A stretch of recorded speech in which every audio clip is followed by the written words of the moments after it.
오늘 잠시 말씀을 보겠습니다. 누가복음 22장 63절부터 71절까지 말씀입니다. 우리가 큐티 본문입니다. 오늘 큐티 본문이고요. 그리고 이번에는 때마침 누가복음이 5월달까지 큐티 본문이 있어서 약간 땡겨서 22장에 있는 내용을 좀 땡겨가지고 미리 5월달에 있을 내용을 미리 좀 빌려왔습니다. 빌려와서 여기서 먼저 하도록 하겠습니다. 오늘 이 부분을 다 읽지는 않고 읽어야겠죠. 한번 읽도록 하겠습니다.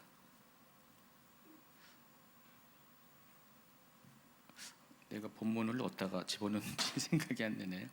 거기 보여줄 수 있나요? 자막으로? 읽겠습니다. 같이. 지키는 사람들이 예수를 희롱하고 때리며 그의 눈을 가리고 물어 이르되 선지자 노릇하라 너를 친자가 누구냐 하고 이외에도 많은 말로 욕하더라. 나리샘의 백성의 장로들 곧 대제사장들과 서기관들이 모여서 예수를 그 공회로 끌어들여 이르되 내가 그리스도이거든 우리에게 말하라. 대답하시되 내가 말할지라도 너희가 믿지 아니할 것이요 내가 물어도 너희가 대답하지 아니할 것이니라. 그러나 이제부터는 인자가 하나님의 권능의 우편에 앉아 있으리라 하시니 다 이르되 그러면 내가 하나님의 아들이냐 대답하시되 너희들이 내가 그라고 말하고 있느니라. 그들이 이르되 어찌 더 증거를 요구하리요 우리가 친히 그 입에서 들었노라 하니라. 아멘. 자, 오늘부터 이제 고난 주간이 시작되고 거의 대부분 그러지 않은 교회가 거의 없을 겁니다. 대부분의 교회들이 이 한 주간을 구별하여 기도와 경건의 시간을 보내게 됩니다. 근데 여러분 이제 성경을 잘 살펴보면은 예수님이 고난 당하는 그 기간이 한 주 동안이 아니에요. 한 주 내내 고난 당하는 거 아닙니다. 체포당하신 이 목요일 저녁부터 또 십자가에 달려 죽으신 또 금요일 오후까지 채 24시간이 되지 않은 정말 짧은 시간입니다. 우리는 이제 일주일의 시간을 5일 동안을 이렇게 고난 중으로 보내고 있지만은 예수님이 당하신 고난은 24시간이 안 된다는 것입니다. 그래서 예수님의 행적을 살펴보면은 예수님은 목요일 저녁 무렵에 이제 해가 지니까 그때 제자들과 함께 마지막 만찬을 가지십니다. 또 요한복음에는 특별히 세족식에 대한 이해가 추가로 나와 있고요. 또 세족식을 행하신 후에 이어서 시온산과 이 감람산 사이에 기드론 시내가 있는데 그 시내를 건너서 감난산 쪽으로 이동하십니다. 그리고 감난산 기슭에 겟세마네 동산이라는 유명한 올리브나무 숲이 있습니다. 거기서 특별한 기도의 시간을 갖습니다. 또 기도를 마치신 후에 대제사장들이 보낸 무리들에 의해서 체포를 당하시고 당시 대제사장 가야바의 집으로 끌려가셔서 그곳에서 1차 신문을 받습니다. 그리고 나서 이제 본디오 빌라도에게 보내져서 본격적인 신문을 받으신 후에 최종적으로 십자가에 달리는 형벌을 받아서 돌아가시게 됩니다. 이게 전부예요. 그래서 저녁 무렵부터 그 다음 날 오후까지 24시간이 안 되는 그 짧은 시간 동안 예수님은 십자가 받기 전 달려 돌아가시기 전에 고난을 당하시고 그 시간들을 보내게 됐습니다. 자, 그런데 우리가 거꾸로 생각하면은요, 이 짧은 시간 동안에 그와 같은 일들을 다 겪어내야 된다면은 그 스트레스의 강도가 대단할 것 같지 않습니까? 한 주간 내내 그런 일들이 차근차근 있는 것이 아니라 정말 짧은 시간 동안에 하루도 안 되는 그 시간 동안에 정말 너무나 많은 일들이 생긴 거예요. 우리 중에 어떤 분들은 어느 날 갑자기 어느 특별한 날 정말 생각지도 못한 여러 일들이 많이 생겨가지고요, 머리가 정말 터질 것 같고요, 그렇죠? 정말 감당하기 힘든 일들이 어느 특정한 날 몰아서 생기면 어떻게 돼요? 그날은 정말 악몽이죠. 그날을 정말 기억하고 싶지 않을 정도로 힘든 시간을 보내게 됩니다. 근데 예수님의 경우가 그런 것입니다. 하루도 안 되는 그 시간 동안에 너무나 많은 일들이 벌어지게 되었습니다. 제일 먼저 예수님이 당한 그 고통의 그 내용은 겟세마네 동산에서의 이 마지막 기도 자체가 너무나 고통스러운 기도였습니다. 누가복음 44절에 보니까 예수께서 힘쓰고 애써 더욱 간절히 기도하시니 땀이 땅에 떨어지는 핏방울 같이 되더라 그랬습니다. 땀이 떨어지는데 그게 마치 핏방울처럼 보였다 할 정도로 굉장히 이 기도의 이 시간 자체가 너무나 힘든 시간을 보내셨다는 것입니다. 물론 예수님의 땀이 핏방울이 되지는 않았을 거예요. 근데 누가는 이 부분을 그렇게까지 강조하면서 예수님의 이 고뇌의 무게가 얼마나 큰 것인지, 감당하기 어려운 것인지를 다소 가장스럽지만은 이와 같은 표현을 통해서 우리에게 알려주고 있습니다. 여러분, 겟세마네 동산에 가신 분들은 뭘 확인할 수가 있냐면은 올리브 나무들이 엄청 많이 있어요.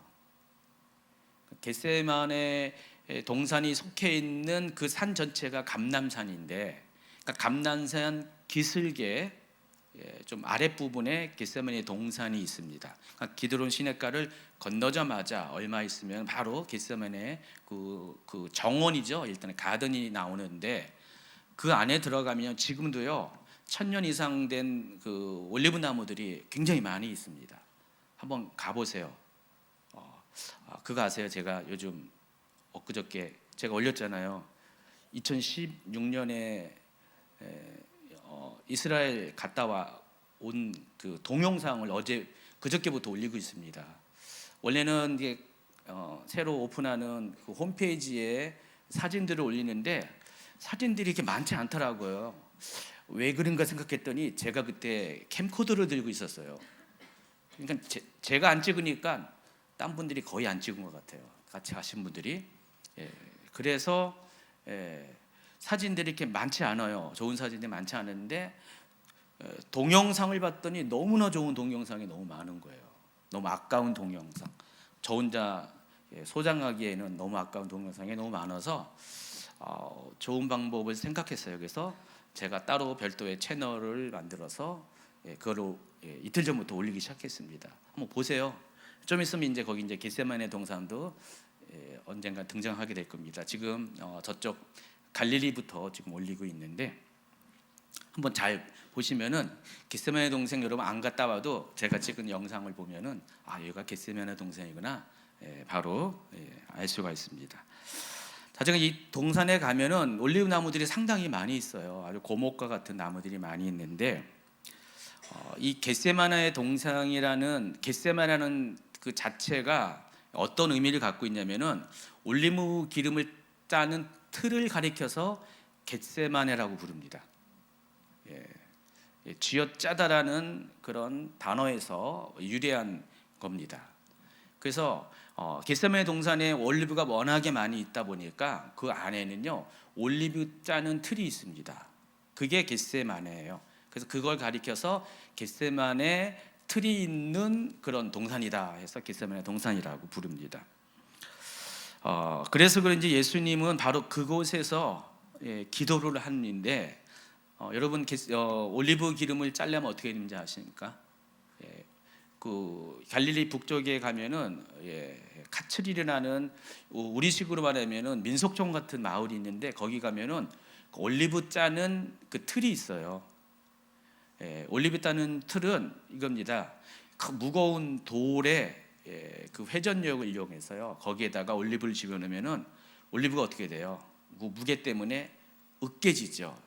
부셔지고 으깨지면서 거기서 조금씩 즙이 나오기 시작해요. 기름이 나오기 시작합니다. 그런 식으로 해서 1차로 만드는 것이 바로 버진이라는 단어가 붙은 거예요. 처음 생산된 거다. 그래서 2차, 3차까지 해가지고요. 짜고 또 짜고 해가지고요. 아주 끝까지 짜내어서 좀 약간 뒤에 짜인 것은 좀 저질에 앞에는 좀 고급이고 뒤에는 저질에 이제 감난유까지 뽑아냅니다. 그런 식으로 뽑아내요. 그러면 만약에 여러분이 올리브라고 생각해 보세요. 뽀빠이인 올리브 말고 여러분이 올리브라고 생각해 보세요. 그 틀 안에 여러분이 들어간다 생각해 보세요. 그 무거운 돌이 돌과 돌 사이에 껴가지고 몸이 부서지고 으깨지고 속에 있는 모든 물과 피가 다 쥐어짜가지고 나온다. 한번 상상을 해보시기 바랍니다. 예수님이 해필이 왜 올리브산에서 기도했을까? 성경에는 예수님이 습관을 쫓아서 거기 가셨다 그랬어요. 예수님은 늘 거기서 기도를 많이 하셨는데 가신 이유 중에 하나가 그 동산 자체가 주는 그 단어의 의미가 있다는 것입니다. 바로 쥐어짜는 기도하는 곳, 자신의 모든 것을 쥐어짜듯이 하는 기도의 장소, 옳은 식으로 말하면 통성기도하는 부르짖는 어떤 특별한 기도의 장소가 있겠죠. 조용히 묵상 기도하는 그게 아니라 아주 쥐어짜는 기도하는 그 장소가 바로 겟세마네입니다. 예수님은 정말 거기서 마지막 기도를 올리십니다. 정말 고통의 기도를 하신 것 같아요. 1차 버진 올리브가 아니라 2차, 3차까지 완전히 짜고 짜가지고 더 이상 나올 수 없을 만큼의 아주 최고의 그런 고통의 기도. 그래서 그런지 44절은 예수님이 한 기도를 가리켜서 힘쓰고 애써 더욱 간절히 기도하셨다. 3중으로 강조합니다. 힘썼다, 애썼다, 더욱 간절히 기도하셨습니다. 이렇게 거기서 기도를 하셨다는 것입니다. 도대체 뭐 때문에 그렇게 기도를 하셔야 됐을까요? 예수님은 지금 자신이 앞에 펼쳐질 바로 그 다음에 이 겟세마네 동산의 시간에 다음 시간에 그 장면이 무엇인지 너무나 잘 아시기 때문에 그래서 그걸로 인해서 고통 가운데 부르짖는 기도, 힘쓰고 애써 간절히 하는 기도를 하셨다는 것입니다. 어째요? 예수님의 기도가 어떤지 좀 생생하게 다가오지 않습니까? 이처럼 하나님의 아들이신 예수님조차도 이 십자가를 진다는 것은 정말 내면에 극심한 고통을 가져다주는 최고조로 스트레스가 심각해지는 그런 사건인 것을 우리가 짐작할 수가 있습니다. 자, 예수님이 잡히실 때 제자들 모두는 예수님을 버리고 도망을 갔습니다. 마태복음 20장 56절에 보니까 이에 제자들이 다 예수를 버리고 도망하니라. 한 명도 빠짐없이 모두가 다 예수님을 버리고 도망갔다 그랬습니다. 솔직히 이때야말로 예수님에게 이 제자들이야말로 정말 필요한 존재들이 아닙니까? 그동안 3년 동안 동고동락하면서 또 예수님이 어떤 분이라는 것을 너무나 잘 알고 있는 제자들이 정말 중요한 시간에 필요한 때에 도망을 갔습니다. 한 사람도 빠짐없이. 때로 우리 인생 가운데 그럴 때가 있잖아요. 그동안 정말 친하게 잘 믿고 의지하고 기도도 같이 하고 은혜도 같이 나누던 사람들이 정작 내가 필요할 때 내 곁에 한 명도 남아있지 않는, 혹시 그런 경험 하신 분 계시나요? 인생에 지금 여러분 이렇게 우리 교회 성도님들 이렇게 점점 이 교회 연수가 올라가니까 관계들이 또 깊어지면서 친하잖아요. 우리 보면은 너무 친해가지고 그냥 서로 이름을 부르면서 막 너무 이렇게 친근하게 표시하고 막 그러시더라고요.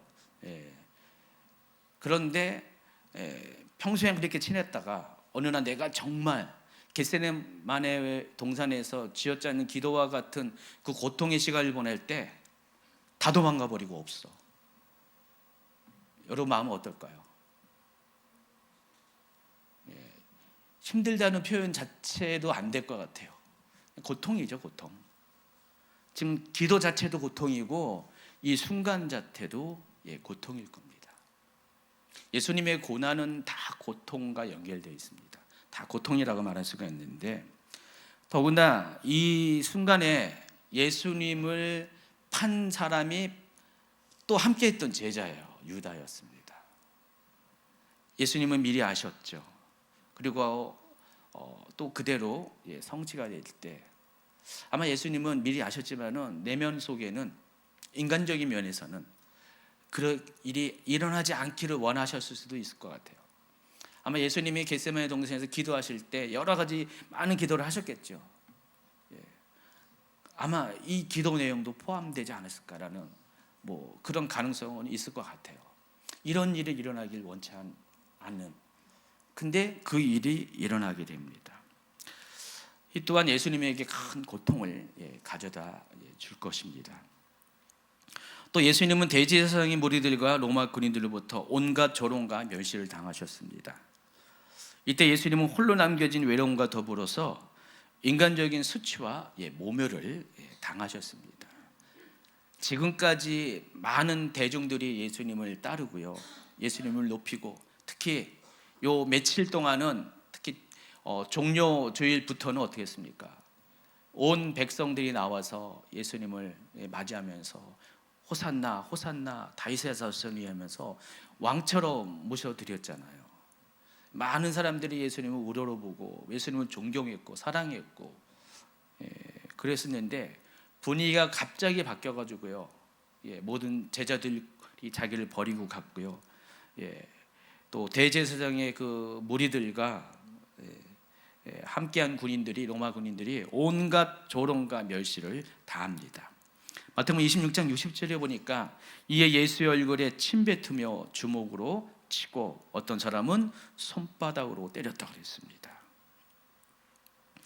그리고 27장으로 넘어가면은 총독의 군병들이 예수를 데리고 관정 안으로 들어가서 온 군대를 그에게로 모으고 그의 옷을 벗기고 홍포를 입히며 가시관을 엮고 그 머리에 씌우고 갈대를 그 오른손에 들리고 그 앞에서 무릎을 꿇고 희롱하여 이르되 유대인의 왕이여 평안할지어다 하며 그에게 침 뱉고 갈대를 빼앗아 그의 머리를 치더라.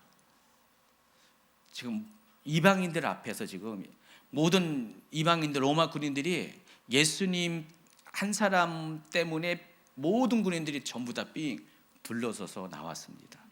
수백 명의 군인들이 그때 당시 안토니오 요새에 있었는데, 거기에 지금 예수님은 완전히 유대인들과 분리돼 가지고 로마인들만 있는 그 안토니오 요새 안으로, 관정 안으로 끌려 들어가셨습니다.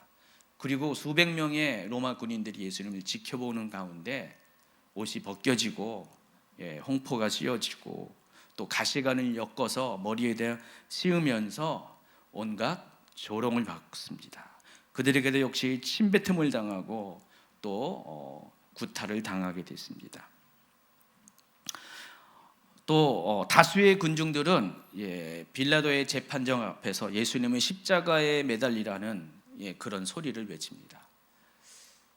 여러분 그리스도의 순환 그 영화에서 보는데 예수님이 이제 앞에 딱 서시죠. 빌라도 옆에 딱 서 있었고, 그때 대제사장들이 요 앞에서 있고, 대제사장 뒤에는 수많은 군중들이 지금 수백 이상의 군중들이 포진하면서 전부 다 한결같이 아마 손을 들면서 그랬을 거예요. 십자가를 못 박아라, 십자가를 못 박아라 하면서 그 많은 군중들이 자신을 십자가에 못 박으라 했을 때 어땠을까요? 여러분이 만약에 거기 앞에 섰을 때 어떻게 할까요? 정말 그들의 위세 앞에 한없이 가슴이 오그라들 것이고요, 그냥 홀로 된 외로움, 거절감, 배척감, 온갖 상처들이 한 번에 다 밀려 들어올 것 같습니다. 그리고 당시 가장 극악한 죄수들에게만 적용되는 십자가 형벌을 마침내 받게 됩니다. 여러분, 십자가 형벌은 두 가지의 특징이 있어요. 첫 번째는 수치예요. 두 번째는 고통입니다. 십자가에 죄수가 매달릴 때는 옷이 다 벗겨집니다. 우리 이렇게 십자가, 천주교에서 사용하는 십자가에는 예수님이 하의는 가려진 것처럼 이렇게 나타나는데, 실제로는 다 완전히 남녀 할 것 없이 다 벗겨진 상태에서, 벌거벗은 상태에서 십자가에 매달리게 됩니다. 그걸 보면서 사람들의 앞에서 수치를 당하게 되죠. 물론 십자가에 달려 있으면은 그 수치는 잠시 잠깐일 거예요. 고통이 너무나 크기 때문에 그래도 어떤 사람은 그 수치를 아주 심하게 느끼게 될 겁니다. 인간적인 모멸감이 느껴지게 될 겁니다. 그리고 십자가는 온몸에 피와 물이 다 빠져나갈 때까지 오랫동안 매달려 있어요. 예수님은 겨우 6시간밖에 매달려 있지 않지만 일반적인 제수들은 최소한 하루 이틀, 길게는 3일 이렇게 십자가에 매달려 있습니다. 죽지 않으면 어떻게 되냐면 마지막에 다리뼈를 부러뜨립니다. 다리뼈를 부러뜨리면은 순식간에 체중이 중력에 의해서 밑으로 쏠리게 돼서 뭐 몇 분 안에 곧바로 죽게 되어 있습니다. 예수님의 경우는 그런 가정들이 다 생략돼서 일찍 죽으셔야 되기 때문에 성경의 말씀을 응하게 하셔야 되기 때문에 옆구리에 창을 찔러서 물과 피를 다 쏟은 다음에 빨리 다리가 부러지지 않을 정도로 빠른 시간에 예수님은 죽임을 당하는데, 십자가에 달려있는 그 시간 동안에 이러한 고통들이 찾아오게 된다는 것입니다. 자, 그런데 이 모든 것들이 하루 사이에 이루어졌다는 거예요. 겟세마네 동산에 이제 고통스러운 절규에 찬 기도, 또 제자들의 배신, 그리고 유대인들과 로마 군인들에 의해서 배척을 당하고 희롱을 당하고 멸시를 당하고 십자가에서 고통을 당하는 이 모든 한 사람의 인생 가운데 정말 가장 최악의 순간들이 하루 사이에 다 일어난 겁니다. 사람들이 이 고통을 경험할 때 시간차를 두고 경험하면은 조금씩 적응해 가요. 그래서 나름대로 뭐 큰 고통이 와도 이겨내는 게 보통 인간입니다. 근데 이렇게 한 번에 오면은 어떻게 해요? 멘탈이 무너지고요. 보통 멘붕이 온다고 그러잖아요. 그냥 정신이 나갈 정도로 예수님이 당한 이 스트레스는요, 정말 상상할 수 없는 정말 놀라운 수준의 스트레스라는 것입니다. 근데 하나님께서 이 모든 것을 예수님으로 하여금 하루 안에 겪도록 다 계획을 짜놓으신 거예요. 그러니까 인간의 모든 고통, 인간이 누릴 수 있는 최대치의 고통을 느낄 수 있도록, 경험할 수 있도록 하나님은 이 부분을 철저히 디자인하셨다는 것입니다. 더군다나 예수님은 십자가산에서 철저히 자신을 외면하시는 하나님과의 분리도 경험을 했습니다. 하나님을 부르면서 어찌하여 나를 버리십나이까? 괜히 부르신 게 아니에요. 예수님이 그 순간에 예수님은 하나님과의 분리를, 단절을 경험했을 것입니다. 아마 예수님의 가장 큰 고통 중에 하나가 그 고통이 아닐까요? 예수님 하나님과의, 아버지와의 단절, 그 고통을 다 겪으면서 마침내 십자가에 돌아가셨어요. 이것이 예수님의 고난의 실체입니다. 그렇다면 예수님을 따르는 성도들이 한 주간 동안 이 고난 주간을 지킨다 할지라도 여러분 정말 이 모든 이 고통들을 정말 100분의 1이라도 느낄 수 있을까요? 1000분의 1, 만분의 1이라도 여러분 이것들을 감정이입으로 느낄 수가 있을까요? 실제로 우리가 한 주간 동안 고난 주간을 지킨다 해도 이런 예수님의 마음과 예수님이 당한 이 고통의 강도를 경험할 수는 없을 것 같습니다. 그럼에도 불구하고 우리가 이 한 주간의 이 시간들을 보낸 이유는 우리가 예수님의 고통을, 고난을 기억함을 통하여서 우리 또한 예수님께서 이 고통을 통과한 후에, 고난을 통과한 다음에 누리실 그 영광의, 부활의 영광에 동참할 수 있도록 하나님께서 우리에게 또 길을 열어주신다는 것을 생각하시기 바랍니다. 오늘 고난주간 첫째 날 함께 나눌 말씀이 누가복음 22장 63절부터 71절까지인데 아까 읽어드렸네요. 제가 이 대목에서 말씀을 읽도록 제가 원고를 해놨네요. 그래서 어디 갔나 찾았는데 여기에 있었어요. 아까 다 읽었는데 특히 63절부터 65절을 한번 다시 읽도록 하겠습니다. 지키는 사람들이 예수를 희롱하고 때리며 그의 눈을 가리고 물어 이르되 선지자 노릇하라, 너를 친 자가 누구냐 하고 이 외에도 많은 말로 욕하더라 그랬습니다. 이 장면에는 예수님을 지키는 대제사장에 속한 사람들이 예수님을 희롱하는 장면이 나옵니다. 자, 그들은 예수님의 눈을 가립니다. 그리고 예수님을 때려요. 그러면서 뭐라고 했냐면은 예수님에게 선지자 노릇을 하라는 겁니다. 네가 만일 선지자라면은 너를 때리는 사람이 누구인지를 내가 알 것이다 라고 하면서 예수님을 조롱하고 있습니다. 이들이 이런 행동을 한 이유가 뭘까요? 예수님이 선지자일 거라서 하는 게 아니죠. 선지자가 아닐 것이라고 확신하기 때문에 이와 같은 조롱을 하는 것입니다. 그들은 예수님을 하다못해 선지자로도 인정하지 않았다는 것입니다. 그래서 이들의 행동에는 당시 사람들이 생각하는 예수님에 대한 인식이 반영이 되어 있다는 것입니다. 그러니까 예수님을 체포하여 치롱하는 대제사장에 속한 사람들은 예수님을 권위를 전혀 인정하지 않고 있다는 사실을 알 수가 있습니다. 그래서 예수님이 받으신 고난의 한 측면은 이처럼 예수님의 정체성과 존재감이 철저히 부정되는 것이 예수님의 고난의 한 측면이라는 것입니다.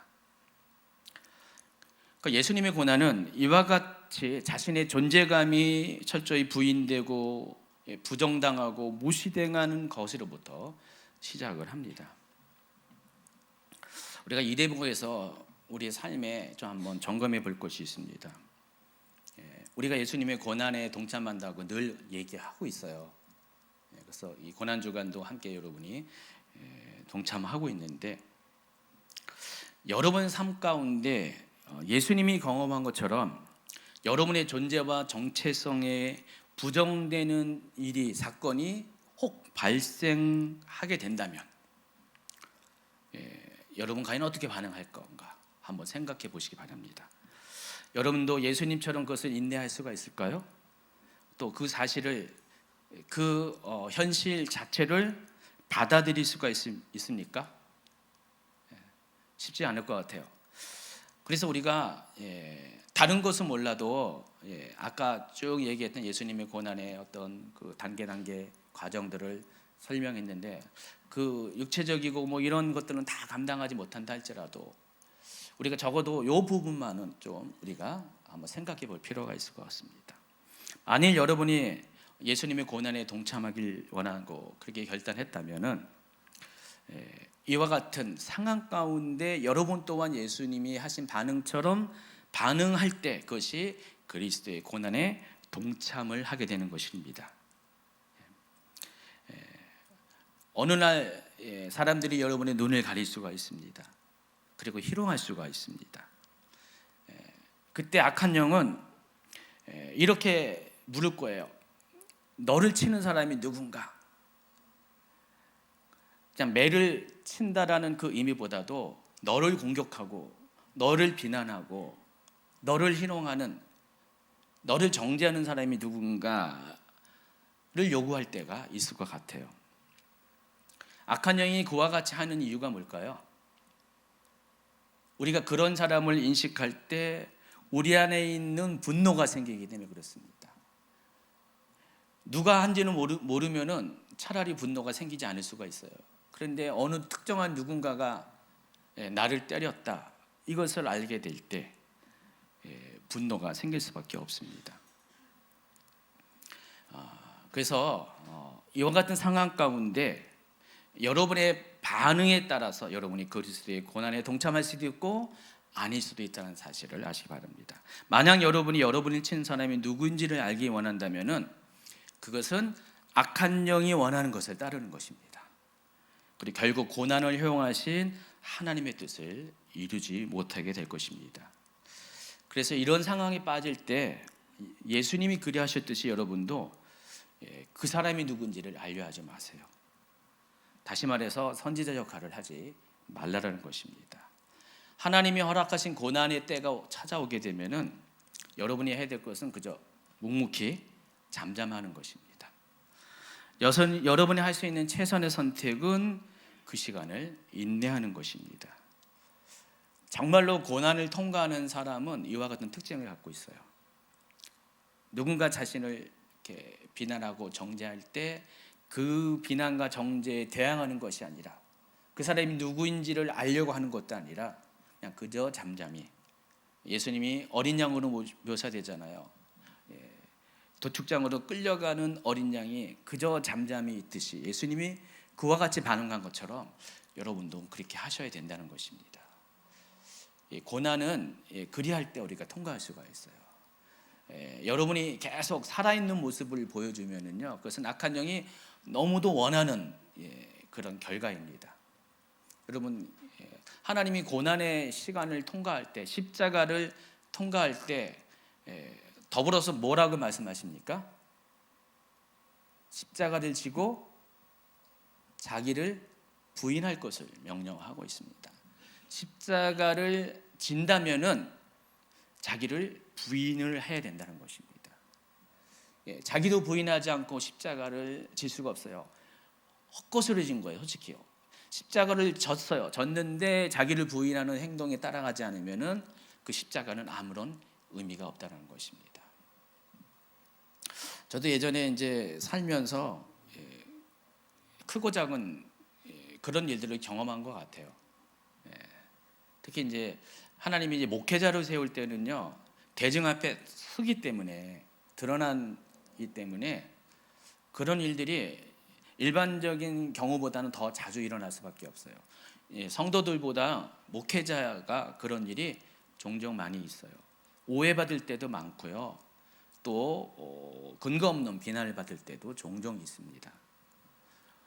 뭐 목회자뿐만 아니라 모든 리더들이 다 그래요. 그래서 우리나라에서 제일 욕먹는 사람이 대통령이잖아요, 그렇죠? 요즘 대통령실에서 뭐 많이 강조하더라고요. 가짜 뉴스 그만 좀 하라고. 지금 정부에서 그렇고 아마 앞전에 문재인 대통령 정부에서도 이런 일이 굉장히 많았을 것 같아요. 양쪽에서 전부 다 사실이 아닌 가짜 뉴스를 가지고 막 매도하고 매장하는 일들이, 그러니까 그분들은 얼마나 속이 탔을까요? 열받겠죠, 한마디로. 분노 게이지가 막 올라갔어요.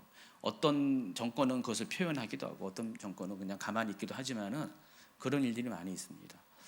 뭐 저도 그런 일들을 종종 경험하게 돼요. 저는 전혀 그런 적이 없는데 착각은 자유란 말이 정말 진리인 것 같아요.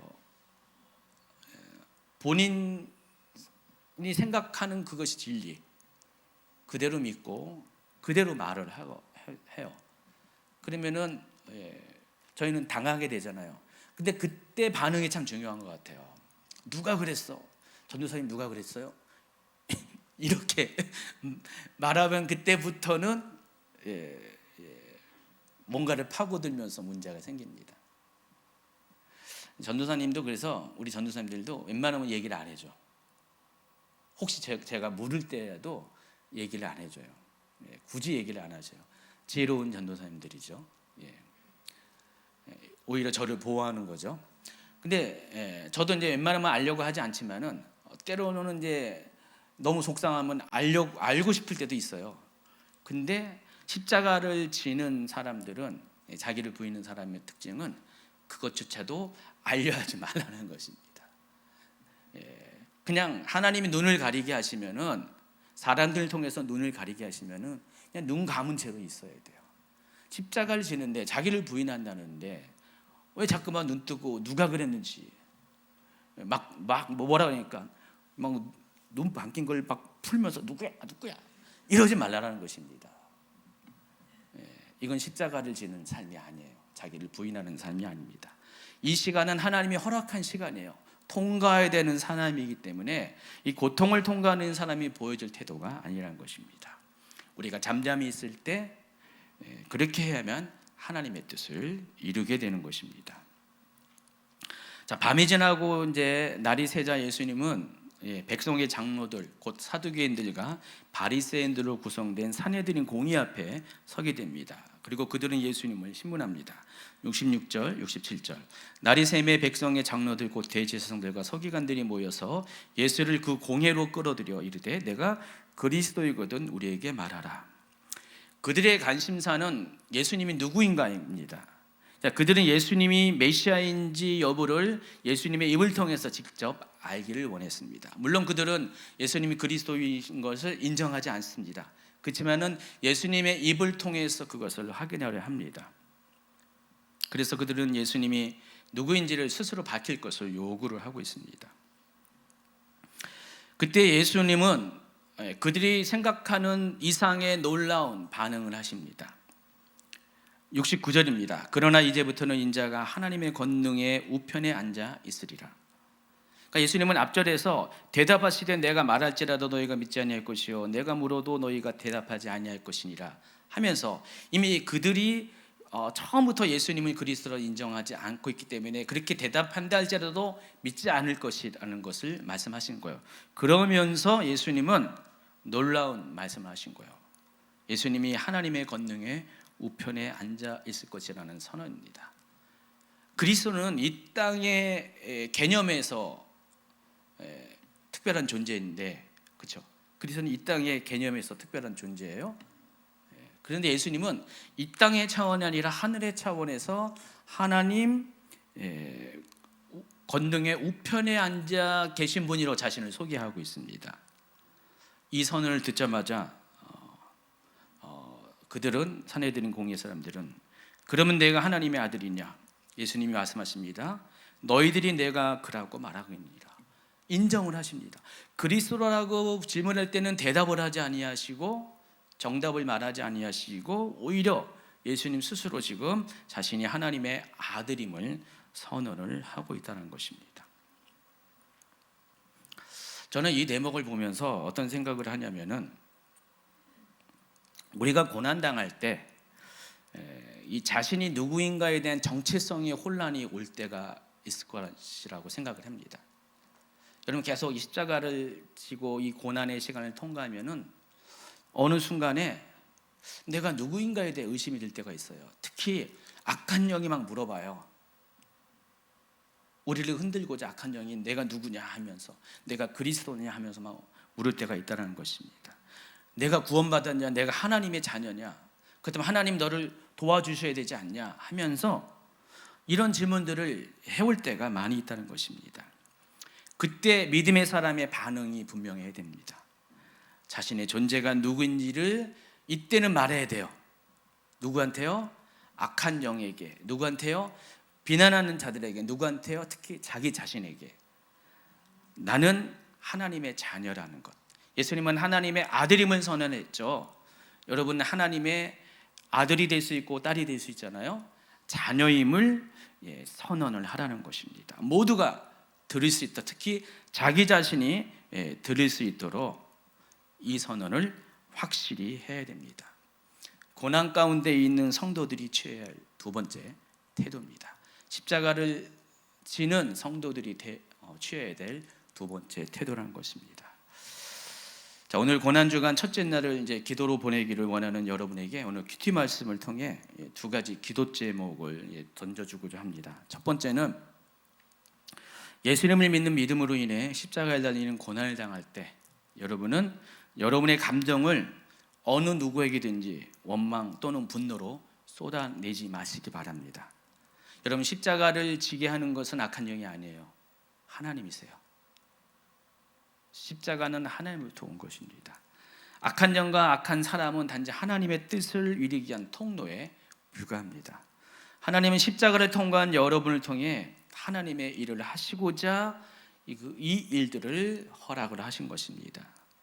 그 결과가 뭡니까? 결국은 하나님의 영광에 참여하는 자가 되게 하는 것입니다.